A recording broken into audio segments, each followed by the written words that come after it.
Oh, howdy y'all, grab yourself a drink, it is time for some Path of Exile discussion. Welcome to day 2 of spoiler season for 3.21 and the Crucible expansion. Today was a pretty quiet day, and I made a little bit of a mistake when I saw one biggish piece of news and spun it out into its own video. So this is going to be a very short one because most of the information that came out today was actually related to the Stormseeker unique gloves, which I made a separate video around.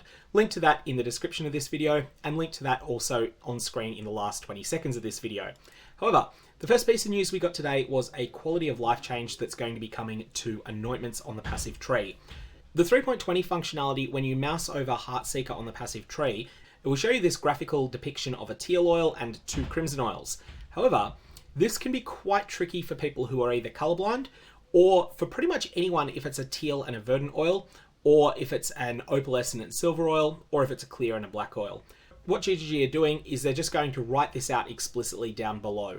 So as well as having the graphical representation, you'll also have a plain text representation, which should help avoid situations where people go and trade for a black oil, when what they realize later is that they actually only needed a clear oil. This is a very small quality of life improvement, but it will be a welcome one. Once more, the unique item Stormseeker is being introduced in this patch. This is not one of those super high power chase unique items, but I do think that there will be builds that this is best in slot for. And if you're interested in some early preliminary brainstorming about what those could be, then I'll put a link to the video that I did on these gloves as well. Finally, there's 2 other pieces of information that I haven't yet covered on this channel.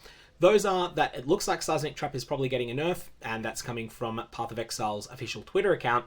And also, you're going to be able to get yourself the in-game Sphinx wings for free if you watch the live stream announcement of the Crucible expansion.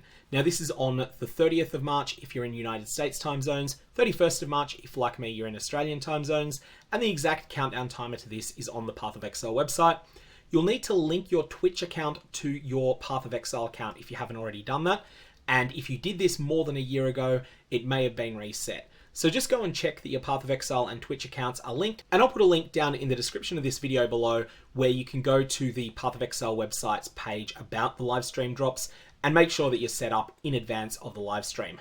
Note that you don't need to watch specifically the Path of Exile channel during that. It just needs to be any channel on Twitch that is broadcasting in the Path of Exile category. This will include my restream, which will have my commentary, or it can be anyone else that's streaming in that category. Anyways, that's all we have for today. It's been a very quiet day news-wise. May your Varlorbs have interesting results, and I will see you around.